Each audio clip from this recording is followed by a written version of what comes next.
The local committee of the National Salvation Front. Its members did not have to risk their lives to show their hatred for the Ceausescu regime.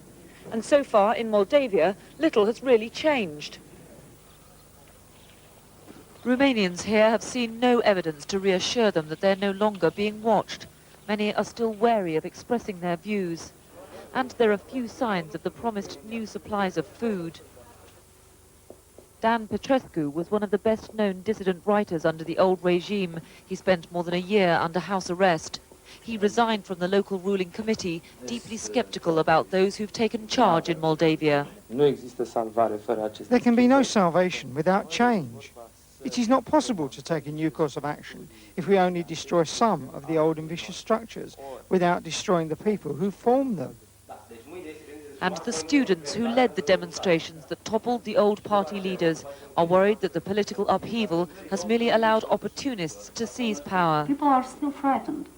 A lot of people are calling and are coming to us and tell things are not all right. A lot of opportunists are trying again to run universities or things like that.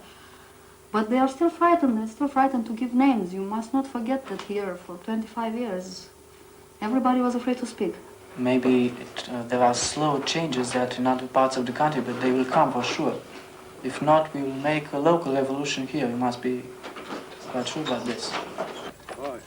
Moldavia is not the only area which has failed to keep pace with the breathtaking changes in Bucharest and Timișoara, and where efforts to sweep aside the old ways have a very long way to go.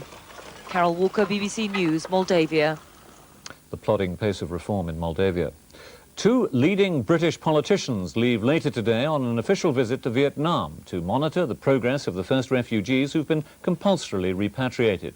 The Labour peer Lord ENNALS and the Conservative MP Timothy Raisin will spend 4 days in Vietnam to assess how the 51 refugees have been treated in their first month back in Vietnam.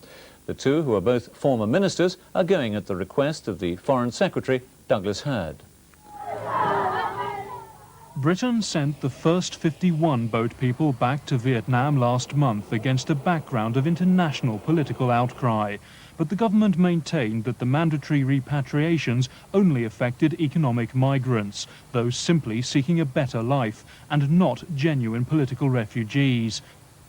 Around 90% of those who've been screened in Hong Kong's overcrowded camps have failed the process. If the repatriations continue, around 40,000 could be sent back. The former ministers will travel to Hai Phong near Hanoi, where most of the first 51 are now living, many in their former homes. Lord ENNALS has made his objections to forcible repatriation clear, but he does accept the overcrowded camps present a problem. There should be a distinction between people who are genuine refugees, who are fleeing from oppression or from real fear of oppression, and people who simply want to make a better life in another country. And I think if we don't draw some distinction, then the special rights for refugees could easily be lost. The atmosphere in the camps has grown increasingly tense. Only last week, rioting broke out in one camp during a routine search for weapons. The boat people remain deeply concerned at what awaits them in their communist homeland. Vietnamese observers here believe the former minister's visit will not reveal the true picture facing those who have returned. This visit by these two honourable men smacks of a bad conscience by the government.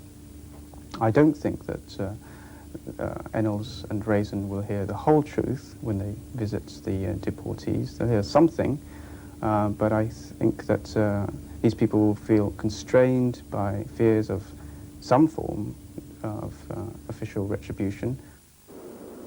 The former ministers will report to Douglas Hurd. They plan to make public their findings. Any criticisms can only add to the political storm surrounding Britain's policy. It's 21 minutes to 9 o'clock now. The latest business news from Paul Burton.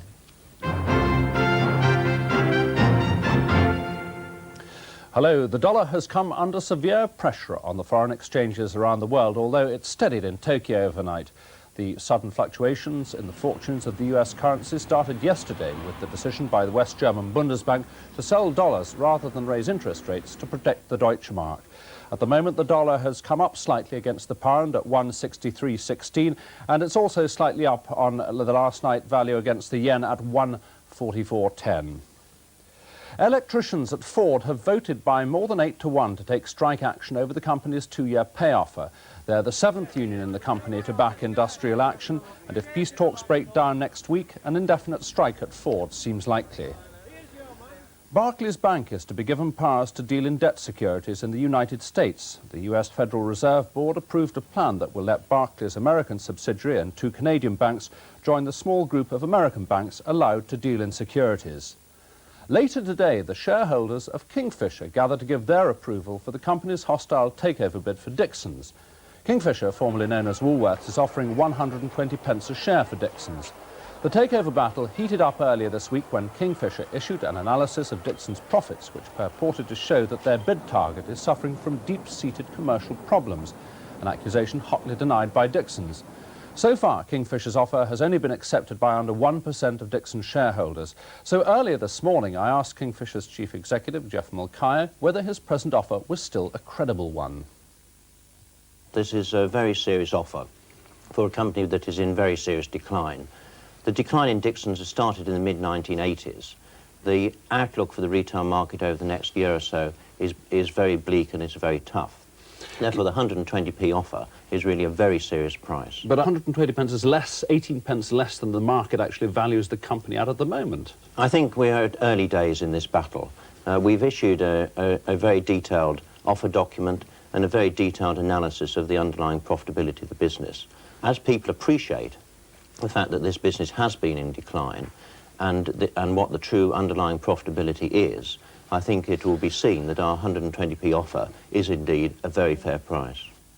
Finally, trading just started on the equity markets. The expectation is that the FTSE will open about 15 points up. That's it from us for this week. Back on Monday. Now over to Nick. Now for the man who buys all his bow ties from Woolworths, or perhaps it's from Dixons. Mr. Paul Callan with more from this morning's papers. Thank you, Nick. Only the ones that don't spin around, actually. Good morning. Well, just when you might think President Bush could sit back and congratulate himself over getting General Noriega into court, along comes the British press to sit in judgment. Are they quaking in the White House? Well, probably not. But they're hardly like The Guardian today. For while Operation Just Cause will have won votes at home, abroad it merely reinforced the old stereotype of the ugly American. And they say that the disgraceful scenes outside the Vatican embassy, the break-in at the Nicaraguan ambassador's home, were all part of a Technicolor epic with which the world is familiar. The Telegraph isn't much better either. The Americans muddied the justice of their cause by such crass tactics as bombarding the Vatican mission with rock music and searching Nicaragua's diplomatic mission in Panama. And this evoked ironic memories, too, of similar attacks on American embassies around the world. The Independent thinks that President Bush is not very worried about Noriega's possible disclosures about his days as a CIA agent. And the paper's cartoonist Garland thinks that the general is very small fry indeed. He has President Bush reeling in a Noriega-faced goldfish from a very tiny bowl. The Mirror's cartoonist Griffin sees the whole US exercise as gunboat diplomacy. The Americans thrust into battle aboard the USS Rockabilly with rock and roll guitars primed. On the same page, columnist Joe Haynes recalls the words of President Harrison 100 years ago. We Americans have no commission from God to police the world.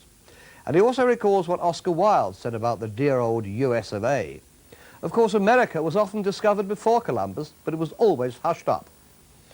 And the Mirror also devotes an interesting and useful centre-page spread to a roundup of the world's trouble spots. The state of the world this morning. It spells out what's happening where, from Afghanistan to Vietnam.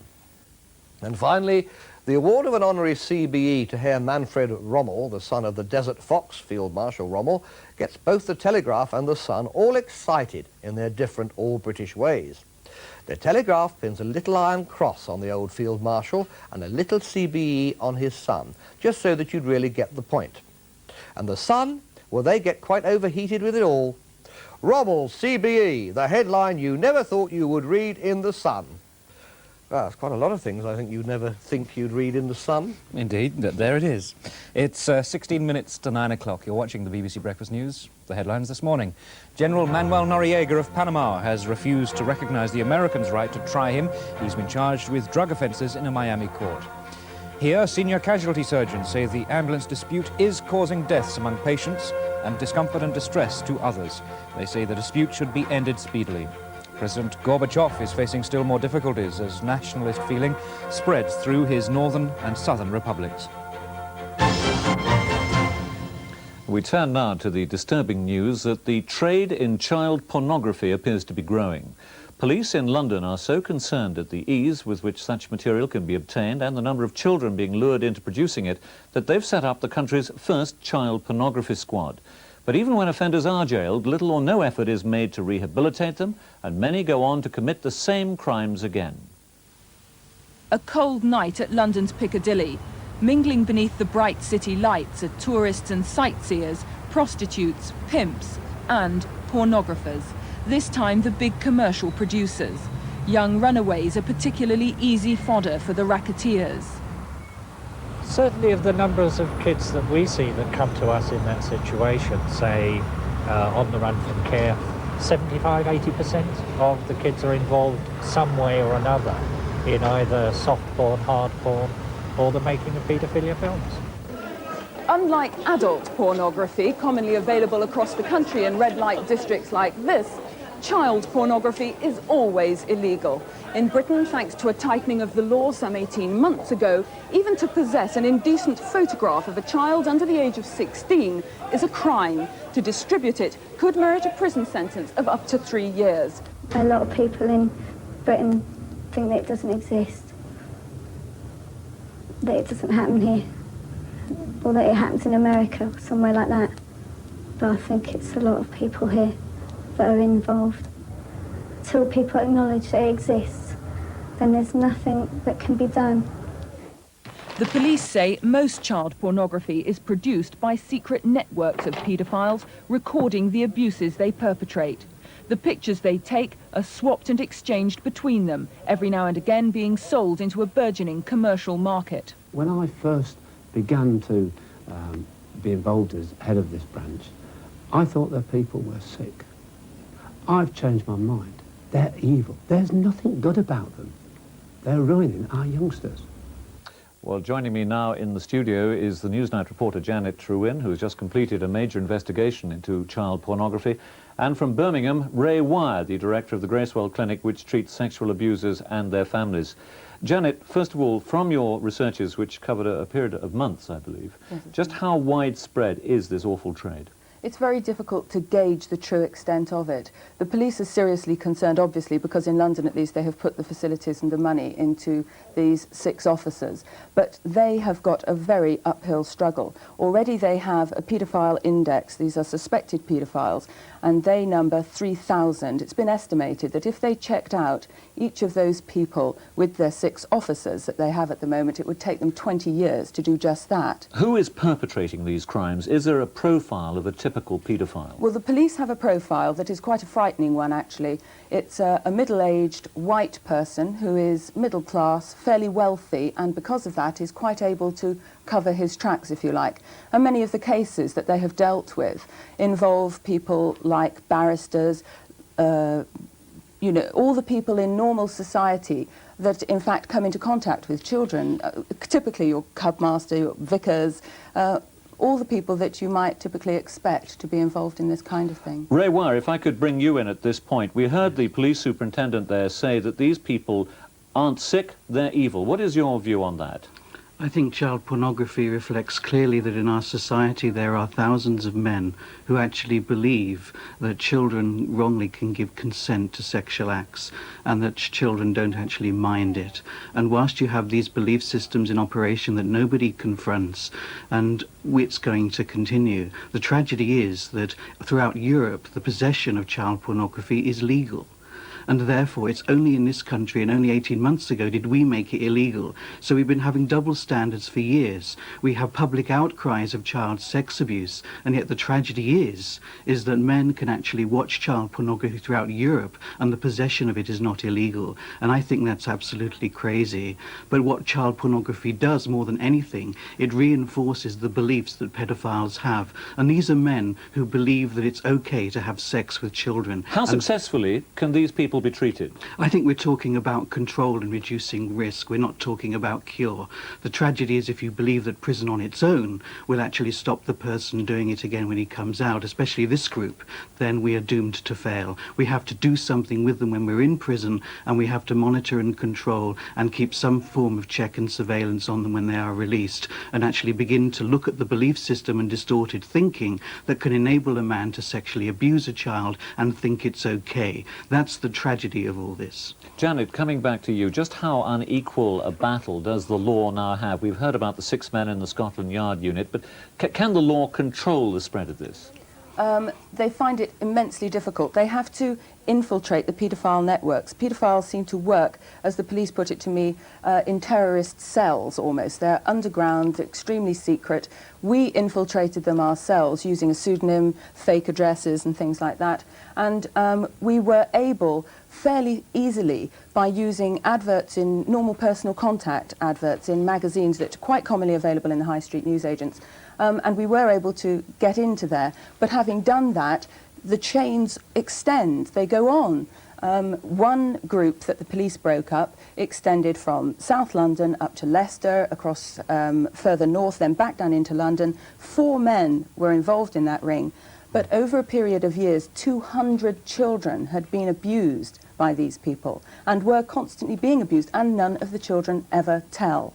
So it makes it incredibly difficult for the police. They have an immensely difficult task. What do you think has to be done now, then? You've hinted, haven't you, that there's some kind of a cover-up by the establishment? Well, it's certainly true that if the police's view of the paedophile is correct, it's a middle-class problem, and it's a white man's problem, because paedophiles, 96% of them are men. There are 4% of women. But so you could undoubtedly come to the conclusion that the people in power in the country are not the people are the people who are involved, and therefore don't want to do a great deal about it. And you certainly have the other problem that the judges seem not to take this so seriously. Although it's possible for a judge to sentence a distributor of child pornography to 3 years in prison, that seldom is the sentence. It's usually a matter of months. Indeed, Lord Chief Justice Lane actually said at one stage, didn't he? He compared it to being a puerile activity similar to a schoolboy collecting cigarette cards. He did. Very briefly, do you see that attitude changing?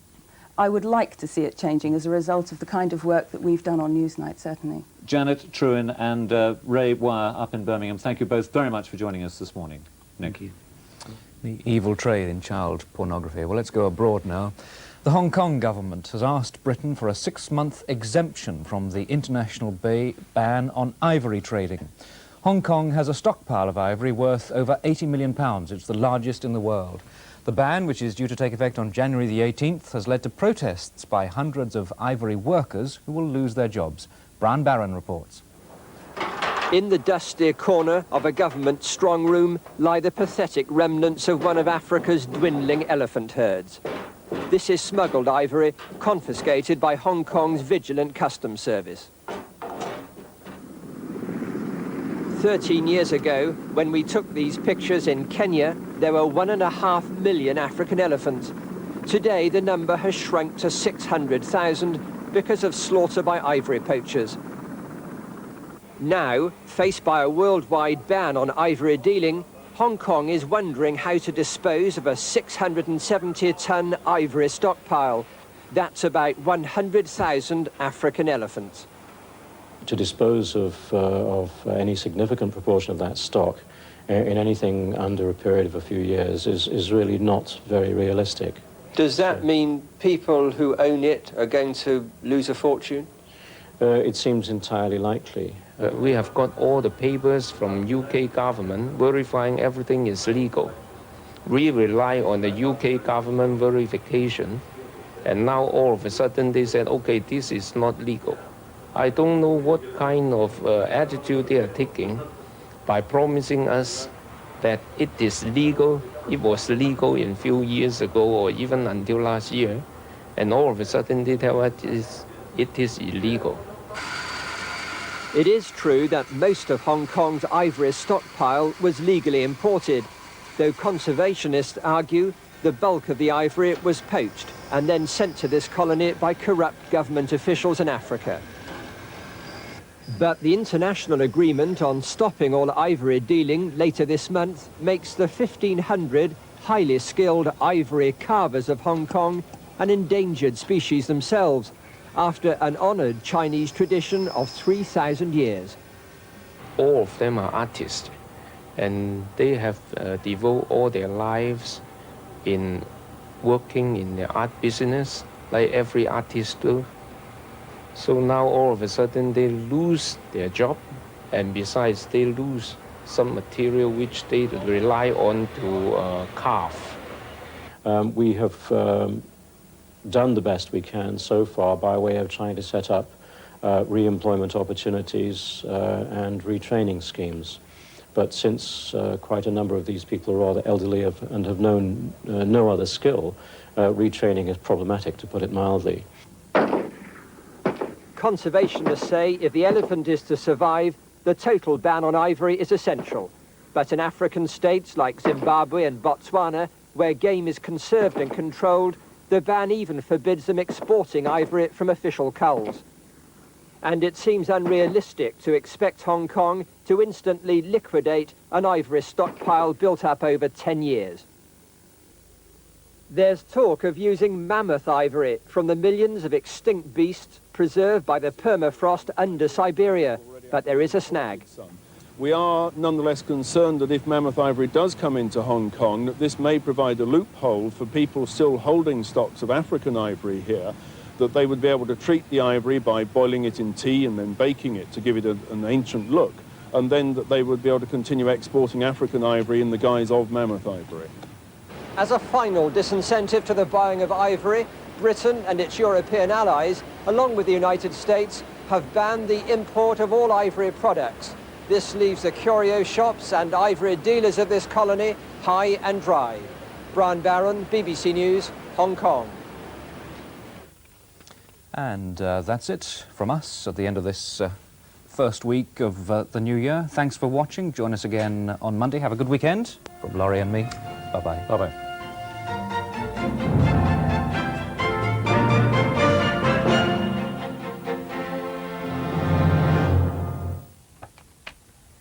This is BBC1 for the Midlands.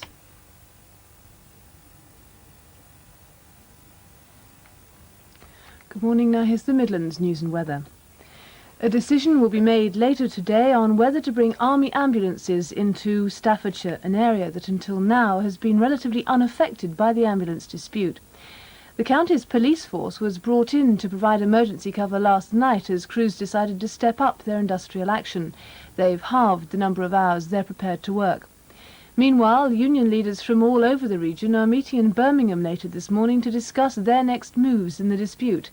The meeting follows a decision yesterday by 6 Labour-controlled councils in the West Midlands to coordinate an alternative ambulance service. Solihull Council is the only one not taking part in the scheme.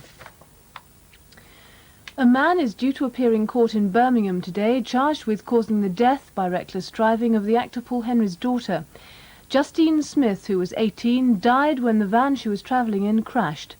The driver, Alan Ward, is also facing a charge of driving with excess alcohol. Detectives in Birmingham, searching for the killer of a pensioner, are still trying to trace his car. They believe the murderer of 69-year-old Victor Scott stole his VW Golf from outside his home in Yardley.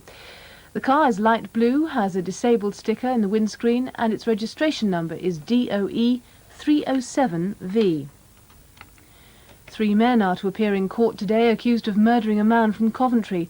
Malcolm Dudley, who was 45, was injured in an attack on New Year's Day. He died yesterday in hospital. 3 men already charged with causing grievous bodily harm will now appear accused of the killing. Applications closed today for the post of Chief Constable of the West Midlands. The vacancy has been created by the resignation of Geoffrey Deere, who's been appointed to Her Majesty's Inspectorate of Constabulary. Only applications from existing Chief Constables are being accepted. A campaign designed to make Leicester City Council more aware of pensioners' needs is being launched today. It's being led by Labour councillor Merlin Vaz, herself an OAP. She says with elderly people making up 1/3 of the population in some parts of the city, the council should do more to meet their needs. Guests at a Gloucestershire hotel are being vetted by police as they arrive. They're being asked to provide personal details when they check in at the 4-star Queen's Hotel in Cheltenham. The security measures are part of police preparations for a Conservative meeting in the town next March. It'll be attended by the Prime Minister. The former Chancellor Nigel Lawson will be speaking on BBC Local Radio in the Midlands later today. It'll be Mr Lawson's first radio interview since resigning last October. And that's the news. Here's the weather forecast. It's going to have some mist or fog patches in the east, sunny intervals later, top temperature 9 degrees Celsius. Another fun-packed morning of Children's BBC begins in 5 minutes, presented by Lisa and Andy. But first, the latest news headlines from Jilly Carter. Good morning. Britain's accident and emergency doctors have said that people are dying because of the ambulance dispute. The Casualty Surgeons Association says patients are also suffering indignity, discomfort and distress. Surgeons Association wants the ambulance service to be treated as a special case. They say that because the police and army lack such specialised training, people are dying as the dispute continues. Currently those skills are not available, either from the army or from the police. We need those skills back on the road, courtesy of the ambulance staff, otherwise people will continue to die. The Department of Health say it's impossible to tell whether or not any deaths occurred because of a lack of experienced ambulance staff. The former Panamanian leader, General Noriega, has spent the night in custody in the United States. A plea of not guilty to drug trafficking charges was entered on his behalf after he refused to recognize the court. At the Miami courthouse, General Noriega spent the night in an underground cell called the Submarine. At first, he refused to attend the court hearing and had to be ordered by the judge. When Noriega arrived, he was wearing a general's uniform with 4 stars on the shoulders. Through his lawyers, Noriega refused to enter a plea to the charges of drug trafficking. He said he was captured illegally and was a political prisoner. He said he didn't recognize the jurisdiction of the court. The judge entered a plea of not guilty on his behalf. The rebel Sudan People's Liberation Army says more than 2,000 people have been massacred by Arab militias working for the government. They say the killings happened in the town of Al-Jabalayan after the death of an Arab farmer. The government denies the claim and says about 200 people died in a tribal clash. The number of people known to have died in the train crash in Pakistan has now risen to 285. More than 400 people were injured, and doctors say the death toll could rise. Work is still going on to clear the wreckage. Shipping in the English Channel has been warned about an abandoned freighter which is drifting off the coast of Brittany. The 7,000-ton Pioneer Sea was crippled by an engine room fire. All 22 crewmen were winched to safety by 2 Royal Navy helicopters. The next news is at 10 o'clock. Good morning to you. We've got a fairly narrow band of thick cloud today, stretching from the southwestern part of Cornwall all the way up through the Irish Sea, affecting parts of West Wales, the Isle of Man and 1 or 2 areas in Cumbria too, giving a little bit of rain. Most of that's only light, not showing up too well on the radar, but there are some showers down in the southwest and they look set to march up the channel during the rest of the day. To the northwest of that main belt of cloud and rain then, bright weather over Scotland and Northern Ireland for virtually all of the day, rather cloudy though and dull in the south. On BBC 2 at 9:30, Fred and Ginger are back, cast in the true story of the American dancing duo Vernon and Irene Castle, whose successful career was cut short by tragedy. Tomorrow, Jim's back to fix it. Whether your dream is to make your own cheese, send your teacher up in a helicopter, or be a cinema manager for the day. Could you tell me where these seats are? Where are these seats? Trainee manager. Good luck. Jim will fix it in a new series tomorrow at 6:05 on BBC1.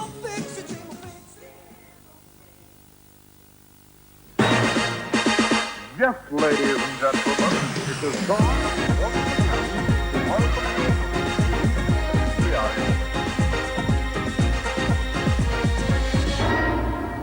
Good morning. Good morning. How are you? Look at it. Get those titles off there. Chairs. Chair. Got some great programmes. We begin in a moment with The Boy Who Never Was. We've got Smoggies, Playdays and a surprise edition of Henry's Cat. But right now, it's time for the film as promised, The Boy Who Never Was.